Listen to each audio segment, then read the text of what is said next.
I wish that I could just wish away my feelings, but I can't. Sand hurts my feelings. I don't like sand. Hurts my feelings. Haunted by big sand in my very soul. Sand.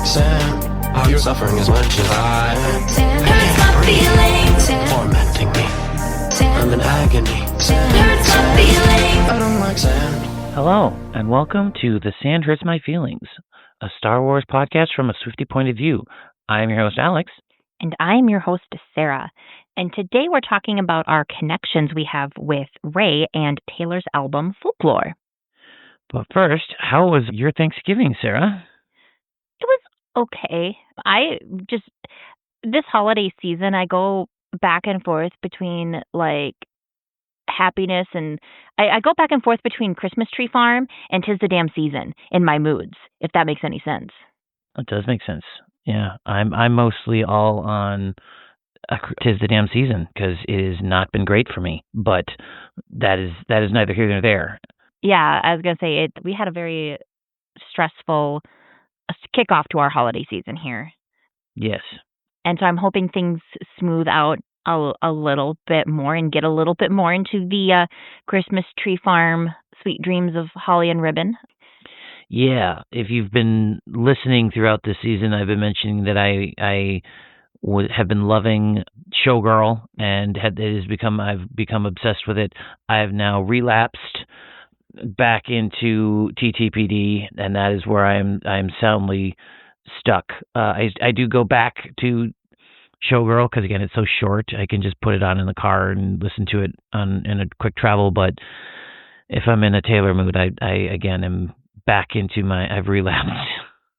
But TTBD is such a good album, and especially with some of the stress that we've had lately, the way she captures that wording. I will also say Taylor is an advocate in some of her songs, or like the Swifties have put together of the sad girl fall, between Red and Evermore, and some of those vibes too. And TTBD fits right in that. We're just starting our holiday season. Oh, I'm fully in sad girl fall and sad girl winter. That's where I'm at. Yeah, because what's the line in Evermore? Hey December, I guess I'm feeling unmoored. Yep. Yeah. Hey December. That's actually the opening line of going to be the opening of our show notes next time, because we will be talking about Evermore later in December. But yes, happy holidays for anybody, and happy welcome into December. Yes. So yeah, I'm also very excited for all of the Taylor Swift stuff that we're going to be getting around her birthday. That is a shining little beacon in amongst all of the stresses, the docuseries and the final show on being released. Correct. That's really cool. I also want to give a shout out. Sarah and I are huge Muppet fans, and so we are not actually going to be watching the Taylor Swift things on the release date before her birthday. We'll actually be watching them on the 13th of her birthday, because we are going to be going to the orchestra is doing a live recording of the music as we watch the film The Muppet Christmas Carol, which is fantastic and so excited for. They need to do more Muppet movies where they remake classic literature. That's just, I can't. There you go, Disney. Take my idea. Do it. Yes. Oh, and I was going to say that also has the Taylor Swift connection loosely, because we know that Sabrina Carpenter is going to be doing a special with the Muppets coming up here, and Sabrina Carpenter and Taylor Swift did a duet together here on Life of a Showgirl. Maybe she'll show up. Maybe Taylor will make a surprise appearance. That would be amazing. I'm not going to hold my breath, but it all connects back to Taylor or Star Wars in some way, folks. It all does. Maybe we should start a 6 Degrees of Taylor Swift, just like the 6 Degrees of Kevin Bacon. Yeah, I'd be okay with that. Okay, well, we'll think about that, see if we can figure it out, see if it works. It might not work, but she's big enough. I don't know.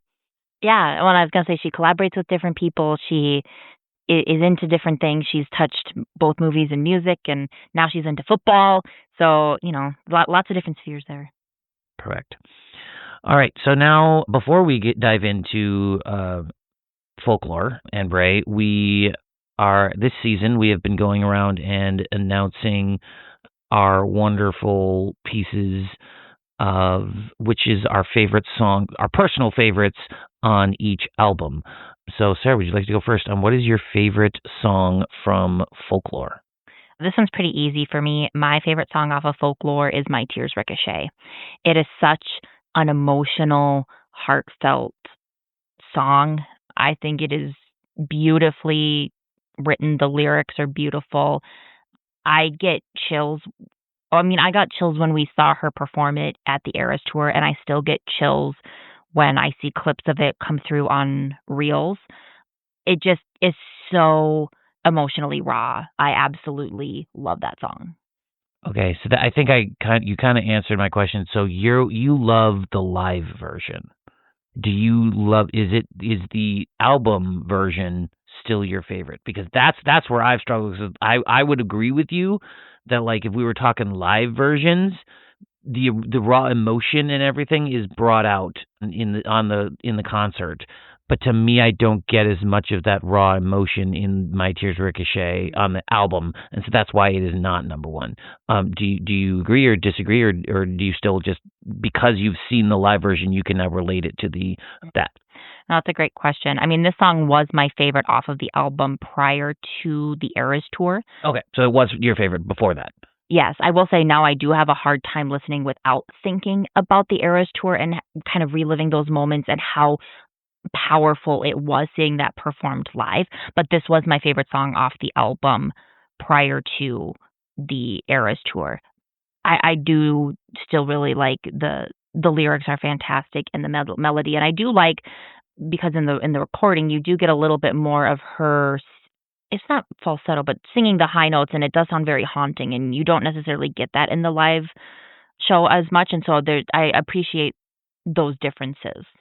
Okay, so, yep, just wanted to check that because yeah, no, I will fully say, like, listening to the song on the album, it was one I didn't fully get until I saw it. And then I'm like, oh, there's the raw emotion. There's that stuff that, like, I was just like, okay, it's an interesting song.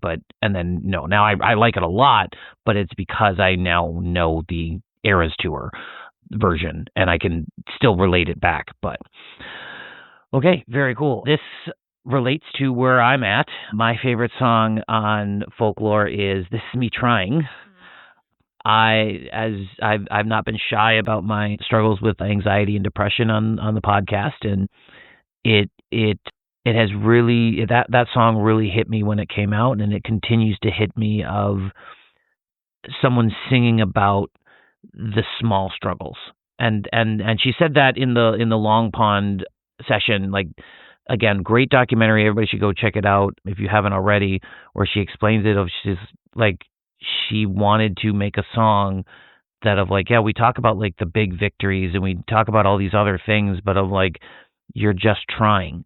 Like this, like you may have had a terrible day, but you didn't pick up the whiskey. Like you're still around. Like you're like the people that are just trying to survive. That's you trying, and that's a victory. So like that. And bringing that, like I'm not in that dark of a place, so I don't want anybody to worry about me in any way. But like, it's that kind of emotion, and that she brought there of like this is the kind of thing of like, again, I relate it kind of back to I'm a big Frozen 2 fan, and the Next Right Thing song, like that one I cried in theaters watching that because of like it's just like this is me trying, like this is what's the next thing? How do I keep going? And how do I move forward? So that one really hits me strongly, and so that is my favorite. And as we all know, Alex is the depressing one on the podcast. So he loves all the depressing songs, and it's like you put on a depressing song, and Alex is like, yep, that's the best one. Give me two options, and it's the best one. So. All right. On that happy note, let's jump into your pick because my pick is also going to be sad. So let's brighten this up a little bit. So who is your pick?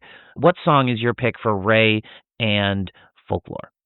My pick for Ray on Folklore is The Last Great American Dynasty. This song is about a dynasty, the classic old times, how they faded, and how Taylor inserted herself into the story. To me, it's a somewhat similar journey for Ray. She's not a Skywalker, which had such great bloodline potential. In the beginning, she's not. She is in the end. I accept how things go in the story. Even though I don't like Rise of Skywalker, I will accept things, and she is a Skywalker at the end. Yes. Rey, for most of the sequel trilogy, was a nobody. Then she became a Palpatine, but she struggled to acknowledge that, understandably. So I think it follows that journey a little bit. I think there's also a bit of a meta connection because there's a pocket of the fandom out there that says Rey ruined Star Wars like Rebecca ruined everything.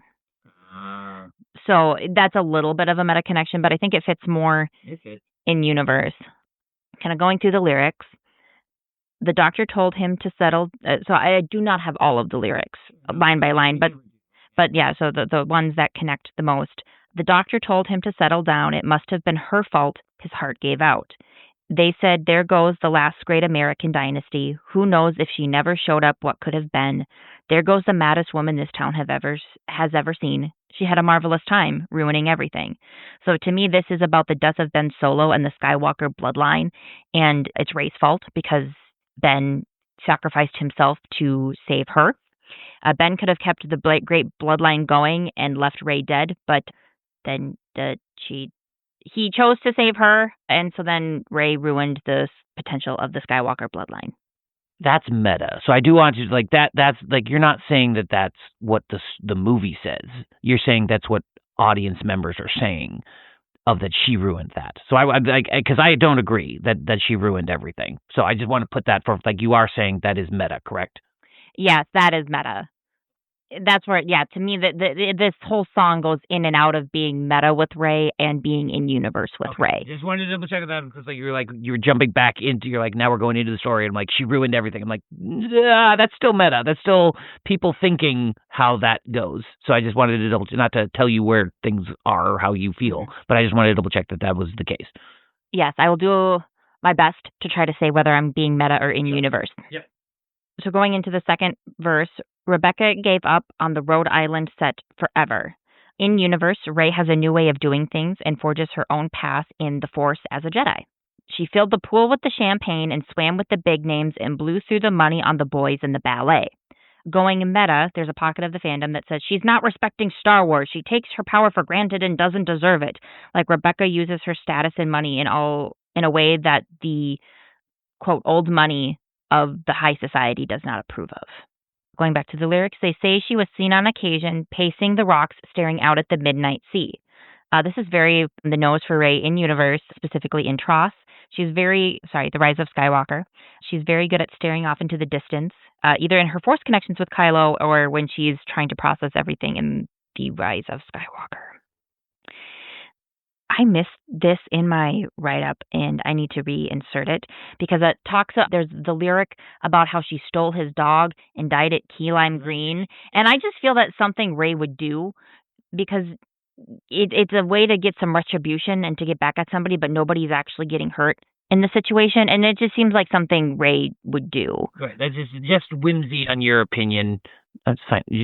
Just whimsy on your opinion of something you would do. I completely agree. I gotcha, but I didn't actually hurt you. Yeah.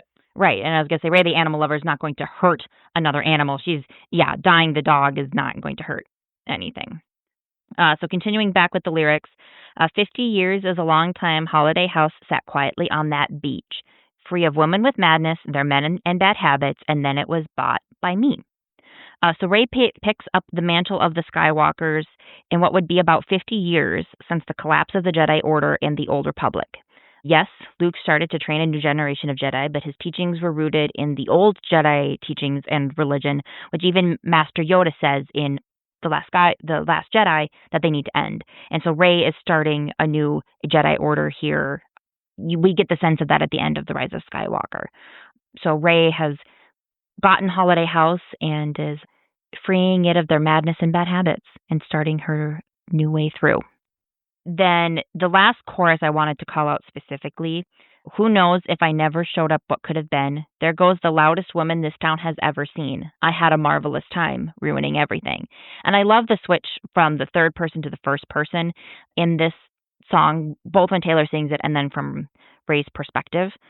So seeing it from Rey's eyes, she's taking ownership of her story and not letting others dictate it, which happened a lot throughout the sequel trilogy. So to me, this is kind of the end of The Rise of Skywalker, where she claims the mantle of Skywalker and forges her own path. When Taylor sings it, it's a little bit sarcastic, and this is so then a little bit of a meta connection. Like Ray and Taylor didn't ruin anything, but people say that they ruined things just because they're successful women, and we don't like to see successful women. They are just living the lives that they want to live and to try to live it the best that they can. So that is why I picked The Last Great American Dynasty for Ray. That's a really good pick. And one of the reasons that I really enjoy your picks is because you open doors in my brain. And so the way you're describing everything you described, I completely agree with. But then you describe the meta piece and picking this song, and then that opens the door because then I can see my own connections, because I could even see of when that his heart gave out and everything, of I could see that you related it to Ben Solo. I'm that's also a lot of what people were saying of what happened with Han Solo and how Han Solo died and literally got stabbed in the heart. I'm like, if Rey hadn't come along, Han Solo would still be alive. And and she's ruined everything. So I really appreciate that. Not to take your thoughts or anything, but I was please. I really appreciate that about your picks, is how it opens my processes. And because again, I think you're really good at not being so specific. I am not. I'm much more of the literal person of this has to fit here. And then you, again, you're jumping in and out of meta was, I think, fantastic, because again, I don't think it works all in universe or all meta, but the flipping in and out works perfectly. So again, kudos. And I just, again, one of the awesome reasons I love doing this podcast with you is because that just opened my eyes to a bunch of different stuff. So thank you. That's very sweet. Oh, you want to bring us down? Yes.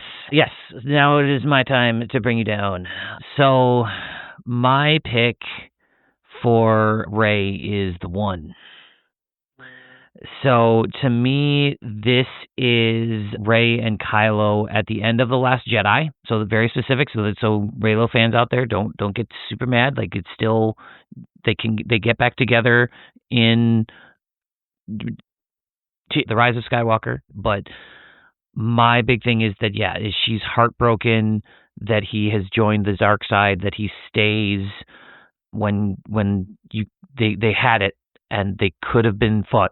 It would have been fun if it could have been the 1.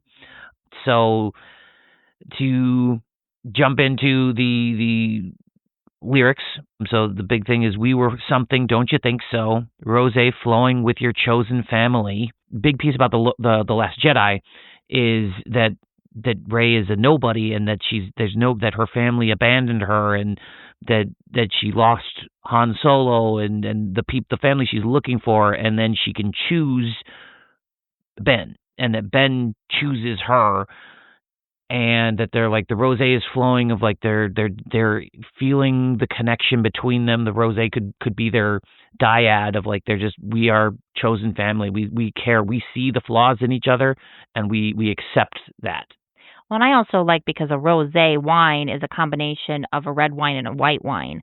So to me, that's the balance of the two of them. Dark and red. See, you know better. You know wines a little bit better than I do, because I didn't. I'm just it's a rosé. I don't remember, but exactly. Works perfectly of the dark, the combination of the dark and the light, what they should have been. And then so backing into lyrics, and it would have been sweet if it could have been me. And so he claims that he wants her, and he's don't, you're holding on, let go. And it's really the power that he's still claiming and wanting, and he wants her to join him with his so that they combine their power. And so he's after the power. It's not after. Same thing that happened with Padme and Anakin, is that it's honestly, I think, kind of a similar throne room and Mustafar situation, where Rey has more power than Padme, because Padme is just I can't follow you. And he's what are you doing? Don't come away from me. And same thing is happening with Ben and Rey, where Rey's please don't do this. Don't do this. And he's just don't hold on.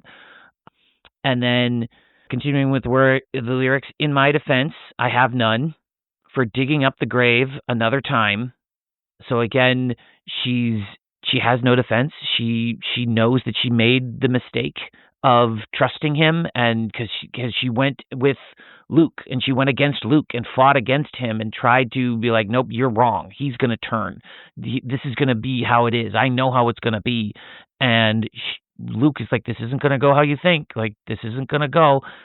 And luckily, Yoda was there to like be like, she has to go fail. Like that's basically the message, is like, she's gonna fail. Like you were right that it's not gonna go how you're gonna think, but like, you have to teach her to fail. Like, I didn't teach you right, of like, failure is the best teacher. So that's how she can learn and become better, is she will fail, but survive and realize she has to do other things. And then for digging up the grave another time, similar to like how she dug up the past, and she's continually trying to dig up the past, and how she tried to dig up the real story, quotes, of what happened between Rey or Luke and Ben, and how we don't really know what happened. We sort of think we know what happened, with Luke finally saying at the end, but I still think there's chances that was still an unreliable narrator, and so like it's that like, we don't know what really happened there. We don't know what happened. We know Luke made mistakes. We know things are wrong. We know Ben made mistakes. But again, she kept trying to dig that up and dig that grave up.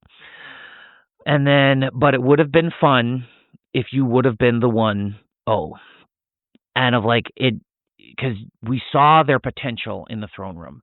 Like, we saw their potential and how they cared for each other going to the throne room, and how Kylo helped her in the hut and stuff, when they touched and they saw each other's past and stuff, like how they saw those things.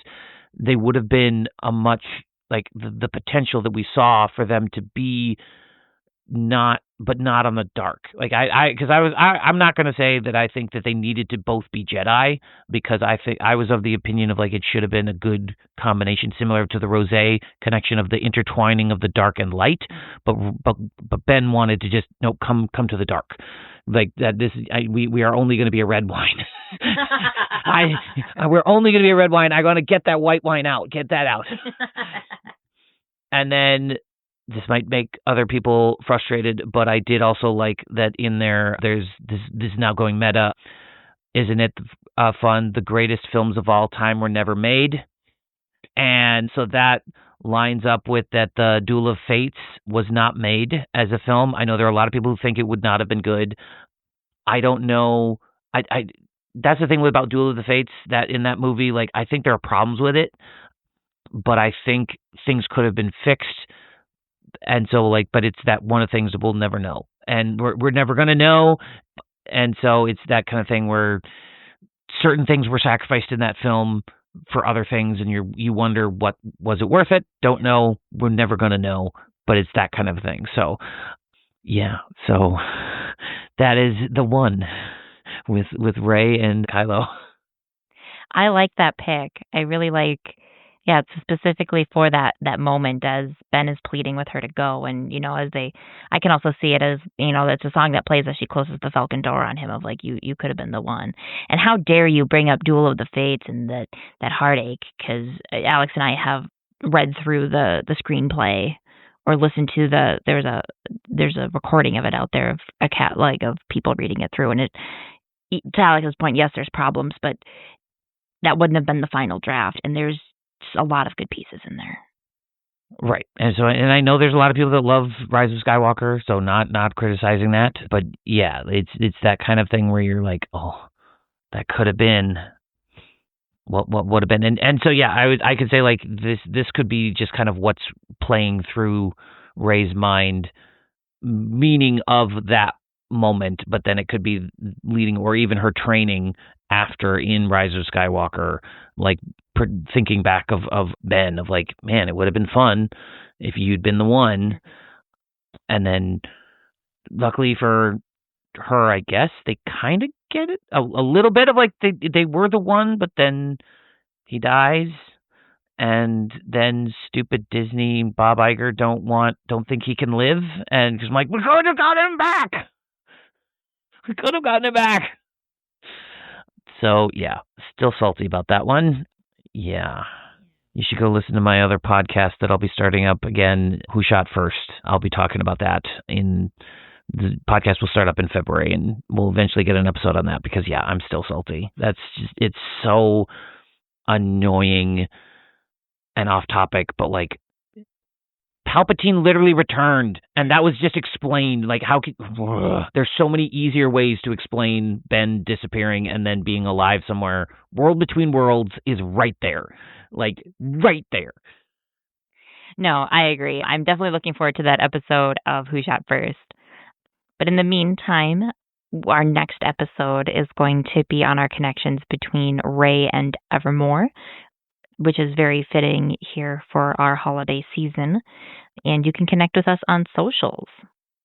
Yeah, you can find us on Blue Sky. We're Sandy Feelings. And then you can find us on Facebook, Threads, and Instagram at the Sand Hurts My Feelings podcast. And then you can send us a good old-fashioned email at the Sand Hurts My Feelings pod at gmail.com. We also have a TeePublic and Redbubble. We've got some spooky holiday stuff up on there, and then we also have I haven't gotten our Rey thumbnails up yet. I need to get those up. Hopefully, be able to get those up in the next couple weeks. But yeah, it's been a pretty stressful time for both of us. Thank you for your patience and understanding in everything that's been going down, and we really enjoy doing this.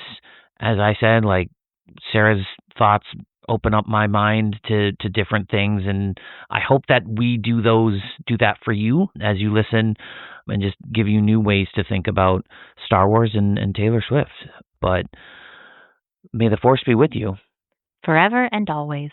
May the Force be with you. Forever and always, yeah.